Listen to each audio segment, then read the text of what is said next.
Salut à tous, je m'appelle Antoine Caron et je suis heureux de vous accueillir sur cette chaîne dédiée à la pêche. Ici, je partage des astuces sur la pêche, le choix des appâts et des leurres, et j'aide également les débutants. Abonnez-vous pour rester toujours au courant. Et maintenant, passons au sujet du jour. Bonjour à tous. Dans cette vidéo, je vais vous emmener à la découverte des meilleurs spots de pêche en Guadeloupe, spécialement pour ceux qui aiment pêcher du bord avec du matériel léger. Je partagerai avec vous mes astuces, les techniques que j'utilise et les endroits où j'ai eu le plus de succès. Que vous soyez débutant ou pêcheur expérimenté, j'espère que vous trouverez des conseils utiles pour profiter pleinement de votre expérience de pêche dans ce magnifique archipel. Alors, préparez vos cannes et suivez-moi dans cette aventure. La Guadeloupe est un petit paradis pour les pêcheurs. Les possibilités y sont nombreuses en termes de capture et d'espèces.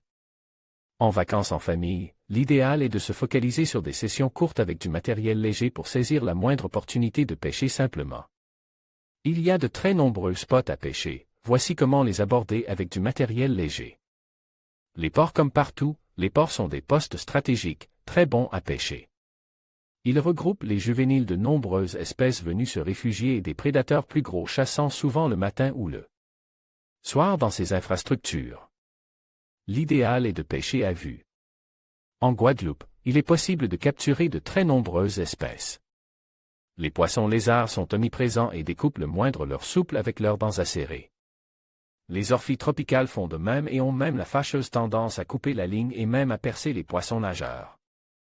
Il en sera aussi de même pour les barracudas, très présents. Autant dire qu'il faudra prévoir un jeu de leurre de rechange et un petit bas de ligne en titane pour limiter la casse. Les snooks et les tarpons chassent souvent le matin et le soir. Le snook possède aussi des dents râpeuses et coupantes. Méfiez-vous des coupes.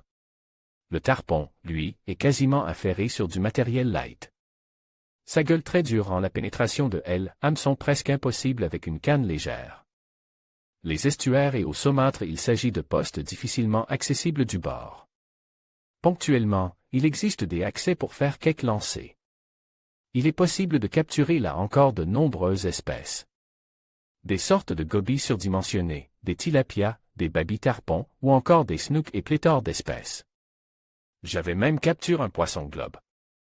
Les leurres de surface et les petits leurres souples en texan sont parfaits pour ne pas trop s'accrocher et bien prospecter ces postes encombrants. Les mangroves sont vraiment des postes atypiques. Il s'agit de forêts de palétuviers dont les racines forment un dédale de cache et de postes inaccessibles. Il est impossible de lister toutes les espèces que l'on peut pêcher, tant ces biotopes regorgent de vie. Elles sont en revanche souvent inaccessibles du bord. Il faudra louer un kayak ou se payer les services d'un guide pour bien aborder ces formidables spots. Les côtes rocheuses là encore, des poissons de roche et de gros prédateurs évoluent côte à côte et les possibilités de capture sont nombreuses. Sur du matériel léger, les surprises sont courantes. Les casting jigs permettent d'aller chercher de nombreuses espèces de prédateurs. Les petits leurres souples offrent la possibilité de capturer des poissons colores en bordure. Les plages et flat, les plages aussi regorgent de poissons. Les bonnes fiches et les tarpons pourront vous donner du fil à retordre, à condition d'avoir une canne adéquate. Mais on sort de la pêche légère du bord et du light game. Les rivières enfin, les eaux douces offrent aussi la possibilité de capturer quelques poissons. Surtout des mulets de rivière, un petit mulet noir très réceptif à la présentation de petits leurres. Une pêche atypique, façon pêche de la truite en torrent, mais dans une jungle dense. En conclusion, la pêche en Guadeloupe offre une multitude de spots accessibles depuis le bord, parfait pour les amateurs de matériel léger. Que vous soyez débutant ou pêcheur expérimenté, ces lieux vous permettront de profiter de la beauté des paysages tout en vous adonnant à votre passion. N'oubliez pas de respecter l'environnement et de suivre les réglementations locales pour préserver ces trésors naturels. Alors, préparez votre matériel et partez à la découverte de ces magnifiques spots de pêche. Bonne pêche à tous!